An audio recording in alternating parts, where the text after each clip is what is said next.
I wake up to trouble, or at least a threat.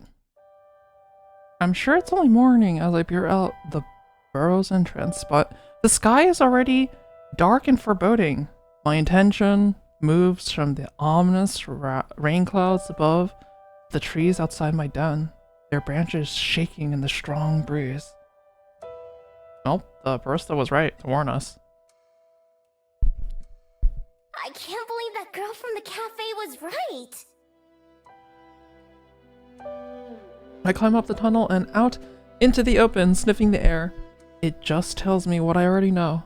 A storm is coming, and fast. But also, another scent plays on my nose, one so faint that I almost brush it off. Before taking another smell, surely I'm wrong. There's no way that... Lowering my snout to the ground, I investigate the area and then decide that I'm right. I change into my human form and look around. Someone's been here. Yes. Someone's definitely been here, but this scent isn't a human's.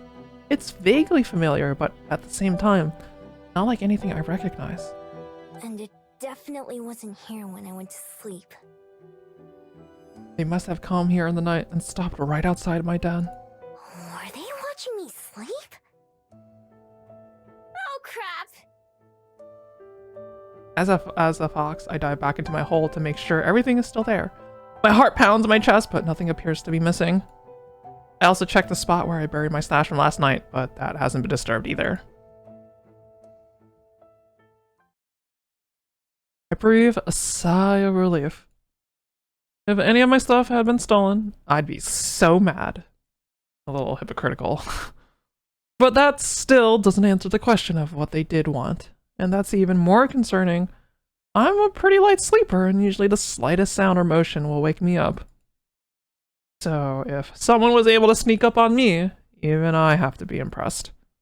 Impressed and a little bit worried.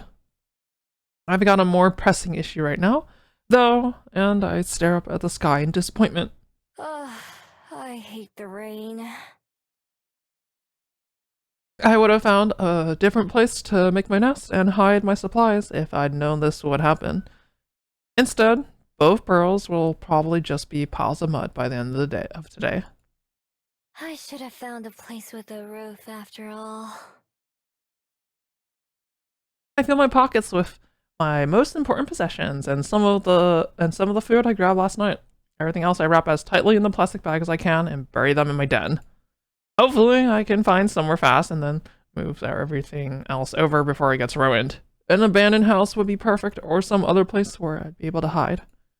I'm just about to get going when a loud flapping sound overhead catches my attention. I expect it to be a bird, but instead, it's yet another bat. This one is even bigger than the one I saw last night. Its wings are way longer and noisier. I can even hear it squeaking something as it flies past. Are we being, like, stalked by a vampire? Some people say bats and foxes are similar. I don't see it. I watch it fly around for a little while before it takes off towards the city. Maybe it knows somewhere to stay. Guess I'll follow it for now. Oh, a couple times it disappears between the trees or just too far ahead, but I always manage to catch back up. Oh my god. Eventually we're out of the woods and back into civilization, where a car whizzes right past me. There's a sidewalk here, and other people walking around. Most of them look up to the sky nervously though, and everyone seems to be in a hurry. Guess I'm not the only one looking to get away from the rain. I'm just about to get going when a loud flapping sound overhead catches my attention. I expect it to be a bird, but instead it's yet another bat. More people seem to be going into the direction I was headed than anywhere else, so I stick to that. By now, my winged guide is almost out of sight again, just a little black speck in the sky flying into the distance. Farther up this road, there's a slope that leads to a big, fancy-looking building. It doesn't look like a shop or a restaurant. At least not one that I've ever seen, but there are so many people going in and out that it has to be open to the public. That's good enough for me. It'll give me somewhere dry to spend some time, and maybe I can learn something useful. Plus, places like this usually have plenty of valuables inside. If I'm lucky, I might be able to find something to fund my next few days. After all, the bigger the target, the less likely they are to notice something's missing. True. The sturdy oak door isn't as heavy as it looks, a firm push being enough to heave it open. Gingerly stepping inside and out of the rain, I'm greeted by books! Lots of books. Books on shelves, books on tables, books on the floor, books everywhere. The place even smells of musty old paper, and the dozen or so people inside are mostly leafing through pages in the aisles. The odd silence about the building is striking, given how many are around. Is my girl Miho gonna learn how to fucking read? Is she gonna learn how to be literate? Are the question marks on our map not gonna be question marks for the entire duration of the game? It doesn't look like a shop, so I assume this must be a library. I've heard of them, but I've never been in one. No point, since I can't read and all. But it's warm and cozy and very dry, so it'll do just fine. There's a desk near the entrance with a computer on it that I assume would be where I check in. It's unattended, which is good for me. I take a seat in an empty chair nearby and sit back just to observe for a bit. There are plenty of people, but it's not too busy. Lots of empty, unwatched spaces. Most folks seem to be here alone or in small groups that keep to themselves. There's not much conversation going on, and what there is all whispers. What there is all whispered. Nobody gives me a second glance, which is a good sign. It means I'm probably not breaking any rules just by being here. Behind the desk, there's a hallway leading deeper into the building, and I peek around the corner to see what's back there. All I can see are some shut doors, and at the very back, a staircase. Oh, it's the other person from the title of the game. After glancing around to make sure no one's watching, I sneak down the hall and try a couple of the doors. All of them are locked. I could probably pick them if I wanted to. No sense trying to do that now, though. Is there anything more valuable around? An antique clock or vase would be perfect. Sadly, it's almost all books and small trinkets that look pretty worthless, not even worth the trouble of stealing. At least it's got a roof. I do spot a couple of promising items, like a set of old coins, and memorize their locations. I do spot a couple of okay. I wander back to the main area where I came in. Outside, it hasn't started raining yet, but it's only a matter of time. The wind is loud and gusty, and even opening the door is enough to make me shiver. If nothing else, I can probably wait out the rain here, but my poor abandoned snacks back at the den, what a waste. Can't do anything about it now, though I should keep looking around. I move slowly through the area, never going beyond what seems to be the public area. I pretend to inspect a few books, taking them off the shelves and flipping through the pages, but I'm actually mapping out the place in my head, doors, windows, and potential places to hide, things like that. Most of the time, this kind of info is unnecessary. It's been at least a few decades since I've had to make a dramatic escape from anywhere. At this point, plotting an escape route is just a habit. Overall, I like what I'm seeing. Even with the locked doors and off-limits hallways, there are a lot of nooks and crannies that would make good hiding spots, especially as a fox. From the thick dust that coats a lot of these areas, I can tell they don't get a whole lot of visitors. If I'm careful, I might be able to go a whole week or more without being noticed. As long as I can get in and out of the building easily, that is. And with the huge windows that line the back wall, that seems easy enough too. I weave around a couple of shelves that are taller than I am. Heading for the far back corner, I peer around the corner of the last aisle, just to make sure I'm alone. But I'm not. At a small table by the window sits a woman with a small book in her hand, resting against her fingers. She's perfectly still, but mouths the words on the page as she reads, like she's tasting them instead of just seeing them. She's eating the book! Her expression has a distant look of someone way off in their own world, far away from this one. She looks so at peace that I think she must belong in that other world. She's beautiful and elegant in the same way as a painting, with the light from the window shining on her like a display. I duck back, behind a bookshelf, pressing one hand to my racing heart. My other bumps against one of the books on the shelf, and I falls with a dusty thump. Is our little fox falling in love?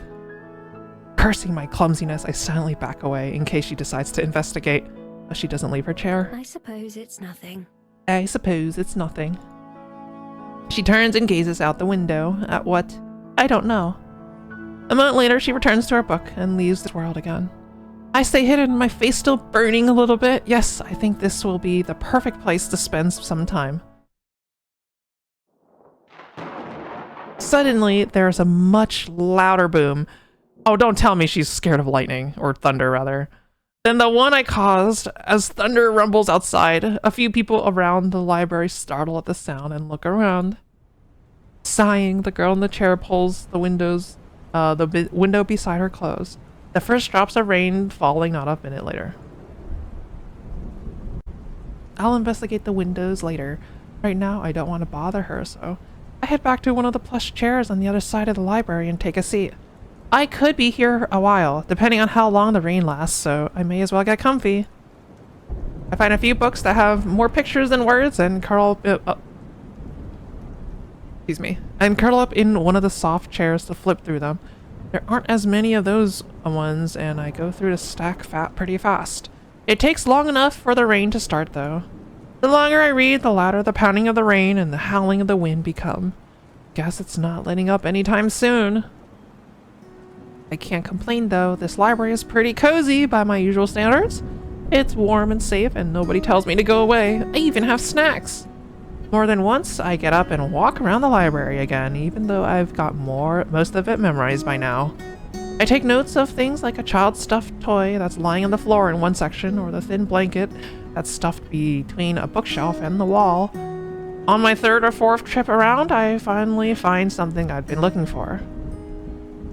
In one of the far corners, totally opposite from where I saw the reading girl earlier, there's a single chair and a small table. And small table. On the wall nearby is a portrait. The painting itself is of a girl with light brown hair, but I barely pay any attention to that. What I'm interested in is the frame. It's lovely. It looks like it might be made out of gold. It certainly shines like it. It's carved intricately into the shape of waves, blowing up and down. It's gotta be worth something. I pretend to not pay much attention to it as I make my way back to my table. There are too many other people around for me to be able to try to sneak it out. It's too big to fit under my jacket without being obvious. That just means I'll have to come back some other time. Maybe once this place is closed. The hours pass by and the storms continues. I'm kind of disappointed about losing a whole day, especially so soon after arriving, but it's not like I'm in any sort of hurry. I pat one of my pockets, feeling the familiar and reassuring weight of the paper scroll that's tucked away there. That scroll is the only thing close to a purpose that I have, and it's not particularly urgent. Or at least, I don't have any way to deal with it faster. I spend a long time reading. It's almost afternoon when I go and check the windows again, but the rough weather outside continues. At this rate, I'll be sleeping in a puddle of mud tonight. Unless. A quick check shows that a lot of the other library patrons have left. It's not empty, but it's not nearly as full as earlier. Guess some of them decided it was worth braving the rain. Looking as nonchalant as I can, I get up from my seat and pretend to browse again, slowly moving through the shelves. The reading girl is gone now, although she's not what I was looking for. Instead, I pick up the drop toy and blanket that I spotted earlier, and then head to one of the out-of-the-way hiding spots I picked out before. It's on the floor, between a shelf and the wall, but has a bit of carpet to make it softer. I'm gonna sneeze. Bless me. But it has a bit of carpet to help make it softer. Even better, it's between two corner shelves, meaning that it's practically out of sight if you're not looking for it. I wriggle my way between the furniture and lie down, using the toy as a pillow and draping the blanket over me. I toss and turn a few times before finally setting down. Yep, not bad at all. Just sleeping in the library. It feels like college. Even though I haven't done much today, I'm always down to take a nap. I can pass a few hours by sleeping, wake up once it's dark, and then grab that picture frame and be on my way. I'll have to rebuild my den once I get back, but that's a problem for future me. I yawn, staring up at the ceiling until my eyes get heavy.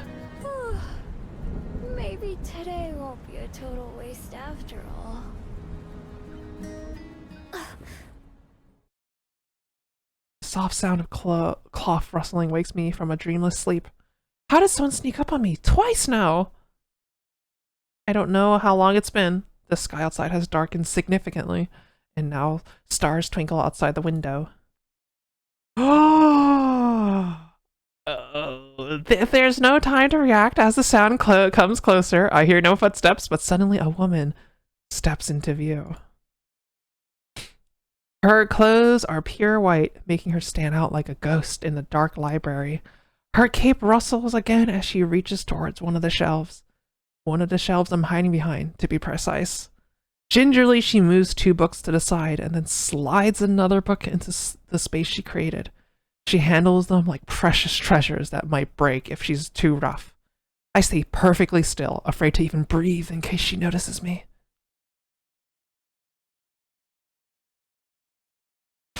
Sorry, my heart beats wildly as she slowly and deliberately looks over the shelf, examining their titles before taking a book from the second lowest row. Through the gap she creates in the shelf, our eyes meet in the darkness. Oh no.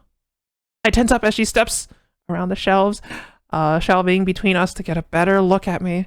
Preparing myself to leap away if the need arises, the carefully memorized layout of the library flashes through my mind as I frantically plot the best way to flee. Even as I prepare my escape, I can see her taking in everything about me. The stolen blanket, the makeshift pillow, my generally disheveled appearance. She opens her mouth, and I brace myself for the verbal attack that's sure to come. Hello there. Oh, her voice is nice and deep. May I ask why you're sleeping on the floor?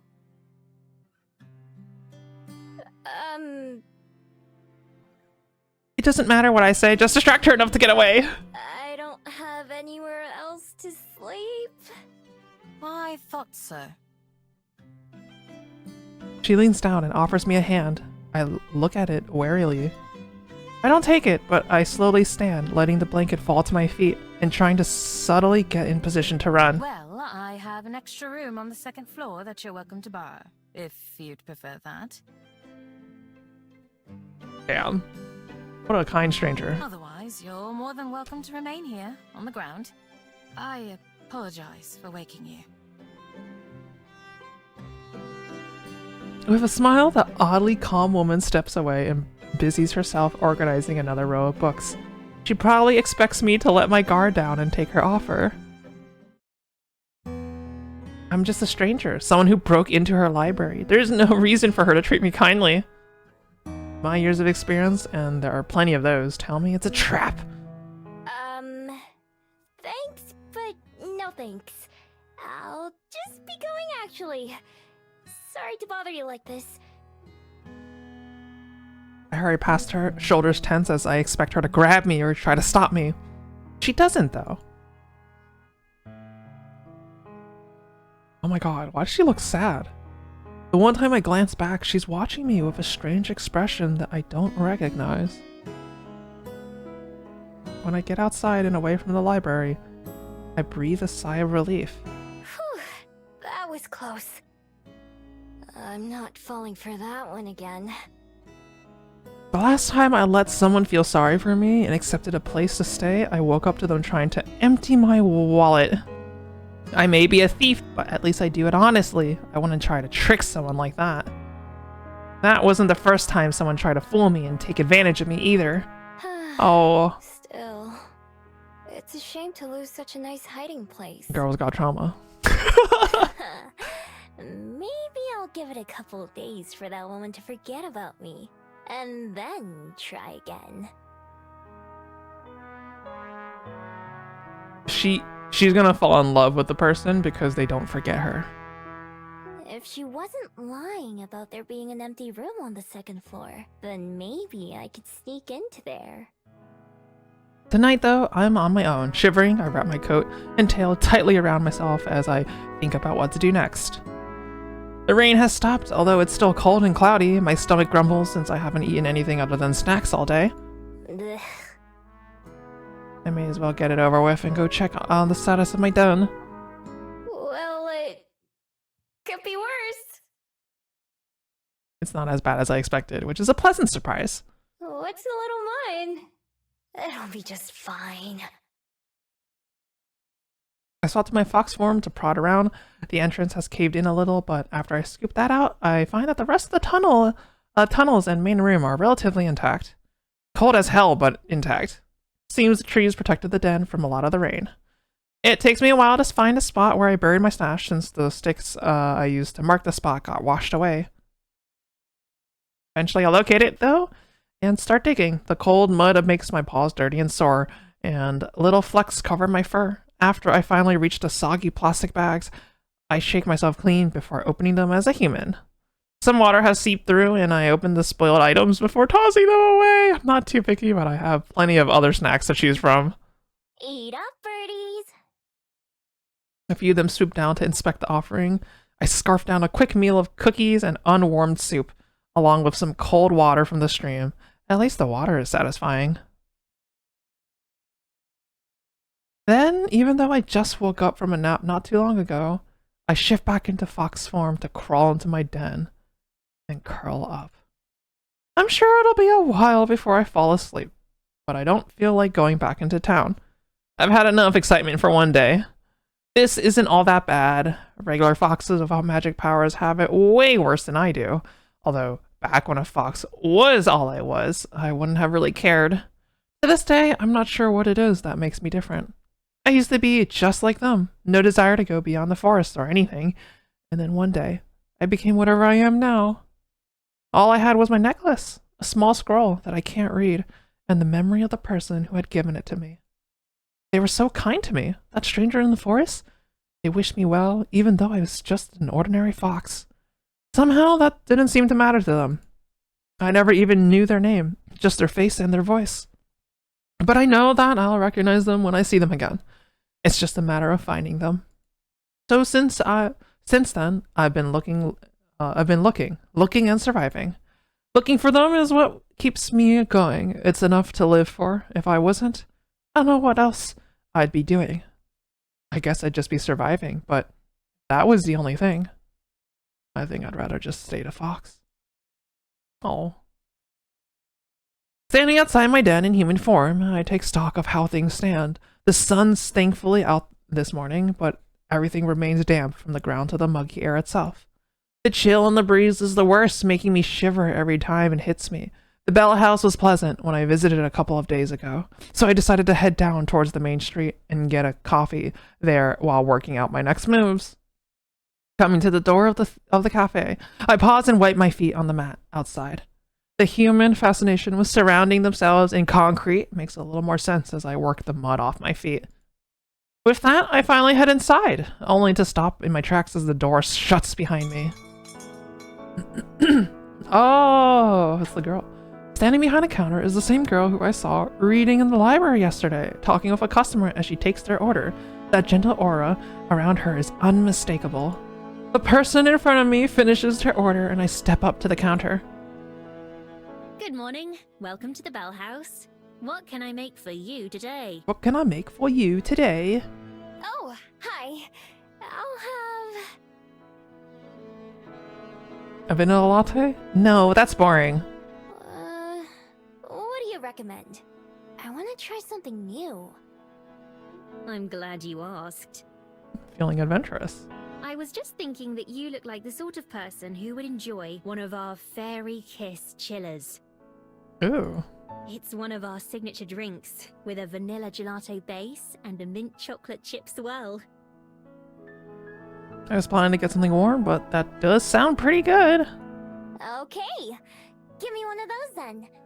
Perfect. And could I get your name, please? It's Miho. She scribbles something onto a cup and finishes it with a big flourish. I'll have that right out for you. Thanks. I pay and then go take the same seat as before, next to one of the windows. It's pretty empty in here again, so I can sit wherever I want. Before the barista starts making my drink, I spot her writing something else down in a little notebook. She glances my way once or twice, all she does, but I pretend not to notice. I wonder what it is. The barista the other day didn't write anything down. Anyways, I've got more important things on my mind. I mulled over the plan which formed as I walked here, becoming increasingly happy with it. Tonight, I've already decided I'm going to sneak back into that library. Between that picture frame and some of the other trinkets I saw, I should be able to pilfer enough to fund my next few days in Wellington. Finding somewhere to sell it should be the easy part, if I've got a dozen excuses that I can recite about where the items came from. Dead grandma, spring cleaning, new renovations. Sometimes I try extra hard and pretend that the things I'm selling are really special to me and earn a bit more cash that way. Sometimes I just take whatever they give me. After years of watching other humans do it and trying it out myself, I've gotten good at pawning items off. I find myself idly watching the barista make my drink. While I do, I practice a disarming smile. All of her movements are quick and practiced, but she has that same faraway look in her eyes that I noticed yesterday. She looks up and our eyes meet. I don't look away and she turns pink before ducking away behind a machine out of sight. Weird girl. Hey, yo. I turn my head around to look around. Okay, I do have a criticism of some of this writing. I've noticed how it uses the same word twice in a sentence, like around. I turn my head around to look around the cafe. You could just say I turn my head to look around the cafe. I have no qualifications to nitpick like this, but it just comes. It's weird reading out loud. I turn my head around to look around the cafe, and a butterfly outside catches my attention, so I watch that instead. It flutters back and forth, landing on a flower and resting its wings. Mio! What'd you call me? Oh, my coffee. My coffee's ready. I quickly get up and skip over to the counter. Cup in hand, she starts to head over to give it to me. But then, several things happen all at once.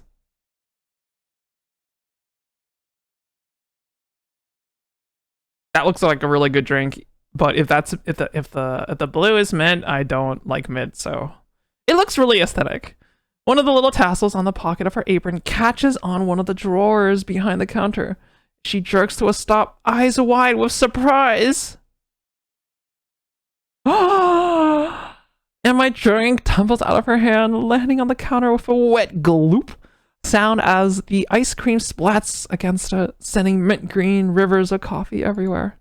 A few seconds pass where we just look at each other, neither of us quite sure what to do, and then she takes a deep breath. I am so sorry. I'll make you a replacement right away. Just give me 1 second and I'll have that ready for you. Her words spill out faster than the beverage, making it hard to even understand what she's saying. Her face is bright red as she spins back around and grabs another empty cup. Oh no, the gay panic it's grabbing onto her. Then she stops, hands hovering awkwardly. Wait, I should clean this up before it dries and starts to go bad. I love the voice acting. She hurries back to the mess, wiping it at it with some napkins. She mops up as much of it as she can with one hand and leaves the soggy paper on the counter while she starts to remake my drink. I'm really sorry. This is such an embarrassment. Oh, dude, she's such a mood. I don't even know if she's talking to me or to herself. I freeze up for a second, looking for an appropriate response to an apology. I'm not used to people apologizing to me. Oh, it's fine. I'm not in a hurry. Instead, I just sit back down at one of the tables and watch.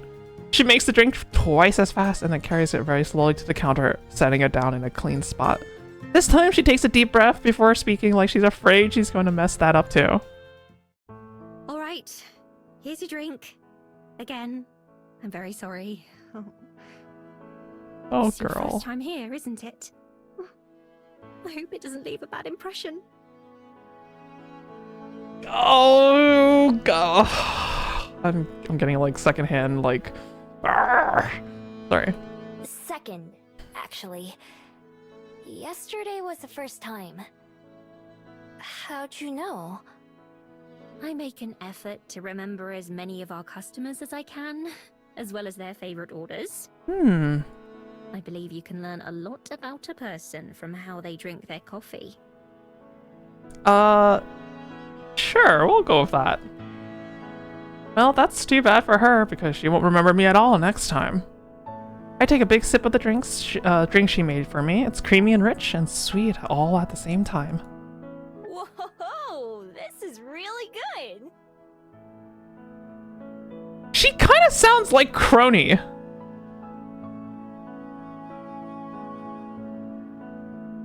It's kind of like a milkshake, but not. But it's not like coffee either. Is this Kronii? Okay. Short answer, yes. Long answer, don't look it up. It's Kronii's PL if you don't want to know what her PL is. But yeah, no, it's Kronii's voice. I was just like, this sounds so, she sounds so familiar, but I couldn't put my finger on it for the longest time. And then what's it called? And then she like started speaking, I guess, more like conversationally, and then I'm like, no, that's definitely Kronii. Yeah, it's definitely Kronii. Oh, I'm surprised. I'm surprised. Anyways, sorry. I take a big sip of the drink she made for me. It's creamy. It's kind of like a mushroom, but it's not like coffee either. Okay. Yes, exactly. I'm very glad that you like it. It's one of my favorite beverages that we serve. Now, is the barista's name... Okay, when we find out what the barista's name is, I'm gonna look up who the voice actress is. If this is someone else from Hololive, because it could be... I'm not really familiar with the newer gens in EN, but it could be ERB. I could... It's not impossible. We'll see. In fact, the recipe was my idea. Because then it's just this is a Hololive collab. Whoa! They should put you in charge of all the recipes. Yeah, like when the way she says "whoa," that sounds really like Kronii. She smiles again. Seems like she's gotten over the crisis of the spilled drink already. Thank you. I'll make you another one of my favorites next time, if you'd like. Totally. Did she ever pay? At least I'll know what to order next time, even though I'll have been forgotten. I'm already thinking of this place as my go-to coffee shop, especially since it's a convenient area. It's in a convenient area. With tasty drinks and cute baristas, I don't have a reason to go anywhere else. A knocking sound from the employee area gets both our attention. Hey, Aspen, can you start another batch of croissants? Aspen? Okay, I'm gonna look it up right now. Aspen. Nope, it's not ERB. I'm just being accentist because they have similar accents. All right, well, it was I got one of the voices. I actually don't watch the new gen, so I forgive myself for getting the voice actress wrong. Oh, sure. I'll be right there. She calls back over her shoulder and then looks back at me briefly. Have a nice day, Miho. You too. Kronii has a crazy range. What the hell? With a wave, she gathers the trash from the cleanup and throws that away before disappearing into the back. So her name is Aspen. That's a pretty name. I'll have to try and remember that. Getting up from my seat, I decide to head back outside for some fresh air, sipping my fairy kiss chiller as I go. I head out the door and onto the increasingly busy main street. I already know my plans for tonight, but I've still got some time to kill before then. What should I do? Oh! Oh, we can pick. We cannot pick the library. Oriental Bay, Mount Victoria, Den, or Cuba Street. Okay, well, Oriental Bay. Let's just go top down. It's not far from where I am to the beach, so I decide to head down there.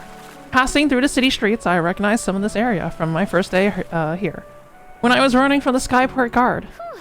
Glad that guard chased me in this direction, or I'd have never found the Bell House. And really, that's been the highlight of Wellington so far. When I get down to the beach, I take a moment to enjoy the salty sea air. From this level, it's impossible to tell where the ocean ends and where the open sky begins. I can see the Skyport from where I am, with a few older ships anchored in the harbor close by. Oh. Well, I'm admiring the view. A worried-looking lady comes up and waves for my attention. Hi, I'm looking for my son. He's about this tall and wearing a red sweater.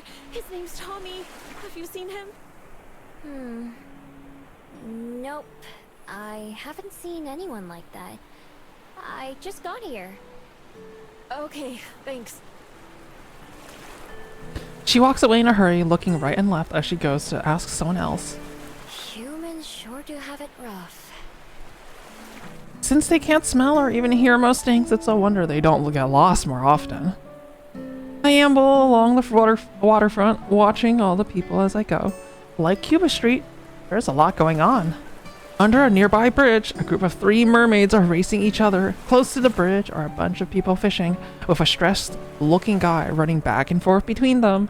Next to a boarded-up market stall and some big crates, I notice something weird. Oh, what the fuck? There's a fabled with a big flower on their head that spins like a propeller.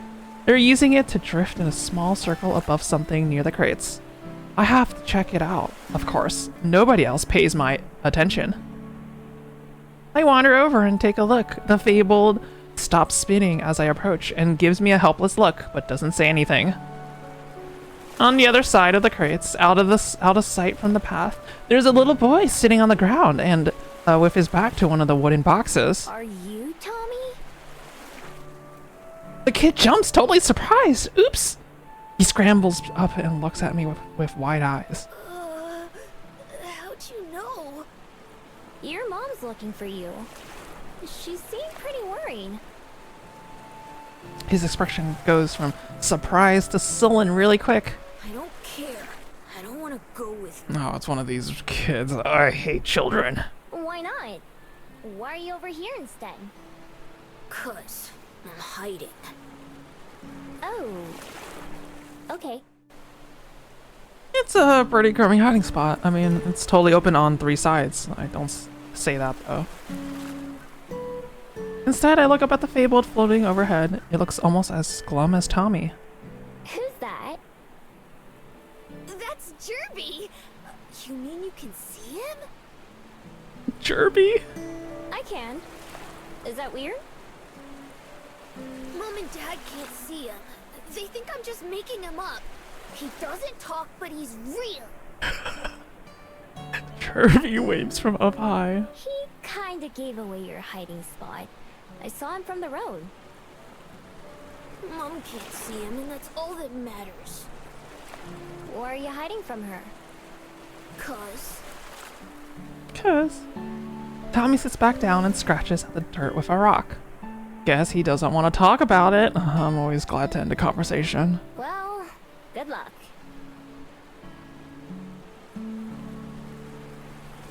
I start to walk away. He doesn't seem like he's in any danger, and I don't want to get blamed for him hiding in the first place. Hey, wait a minute.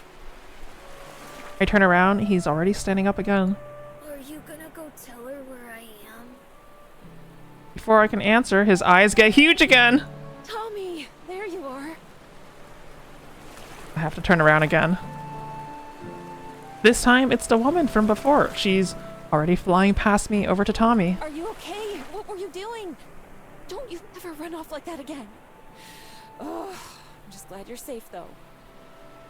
Her voice goes up and down between relieved and angry. She has Tommy in a tight hug, but he's just staring forward grumpily. Jerby is flying in distress circles again. Finally, the lady turns to me. You found him, right? Thank you so much. I was so worried. No problem. I didn't really do anything. I did find him, but so did she. Guess she's not thinking about it much. Come on, Tommy, let's go home. We'll talk about this there. No, I'm not going. I'm not home.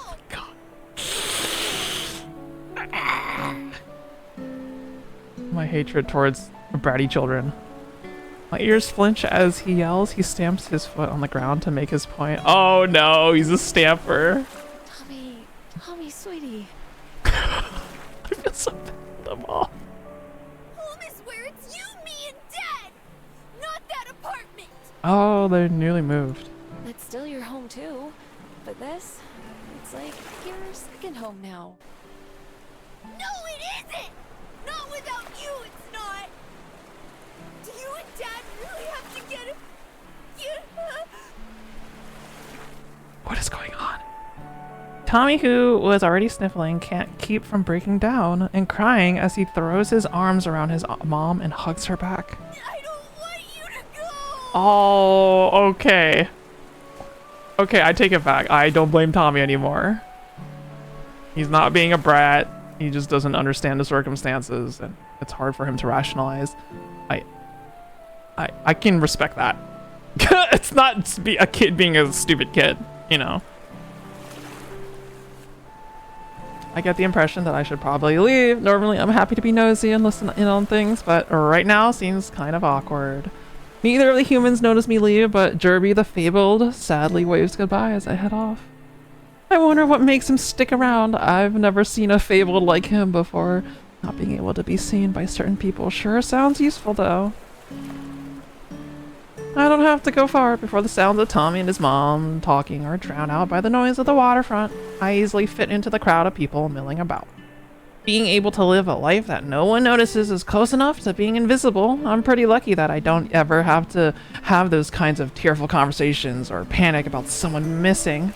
No, being part of the crowd is just perfect for me. I stand at the concrete and admire the ocean until I've had my fill, and then I start wandering again.